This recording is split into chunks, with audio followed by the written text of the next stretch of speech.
10 సంవత్సరాలు ఒక కుటుంబ పాలన, ఒక అవినీతి పాలన, ఒక మూర్ఖత్వ పాలనతో తెలంగాణ మొత్తం సర్వనాశనం అయిపోయింది. ధనిక రాష్ట్రం అప్పుడ పాలైంది, కానీ ఒక కుటుంబం మాత్రం ధనికులు అయిపోయిన వాళ్ళు. మామూలు పాస్పోర్ట్ దందా చేసి, దొంగ నోట్ల దందా చేసే కుటుంబం ఇలా 1000 కోట్లు సంపాదించింది. అక్కడ బీదర్ల, మీ అందరికీ ఇన్ని రోజులు చెప్పిన విషయం చెప్తా. బీదర్లా ఇదే టిఆర్ఎస్ పార్టీ అగ్రనాయకుడికి ప్రింటింగ్ ప్రెస్ ఉండేయారా. నాకు మొన్న ఢిల్లీలో ఒక పోలీస్ ఆఫీసర్ కలిసిండు. సార్, నేను సిద్దిపేట ఎస్పీ ఉన్నప్పుడు బీదర్ లో ఒక ప్రింటింగ్ ప్రెస్ ఉండే. ఆ ప్రింటింగ్ ప్రెస్ టిఆర్ఎస్ పార్టీ ఆది నాయకుడిది. మరి ఏం చేస్తారు సార్ అంటే, టిఆర్ఎస్ పార్టీ కరపత్రాలు కాదు, దొంగ నోట్లు ముద్రిస్తారట. దొంగ నోట్లు ముద్రించే ప్రింటింగ్ ప్రెస్ బీదర్ లో ఉన్నది.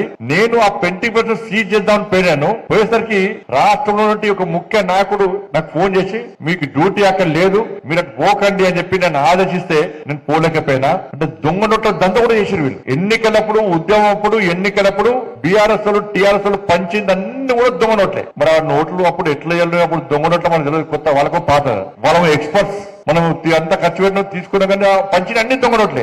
ఉద్యమం తర్వాత ఎన్నికలప్పుడు టిఆర్ఎస్ పంచిన పైసలు మొత్తం దొంగ నోట్లే. బీదర్ లో ముద్రించిన దొంగ నోట్లు అవి కుల్లా. ఇలా ఆ కుటుంబం ఇలా కోటీశ్వర్లు అయిపోయింది. ఇవాళ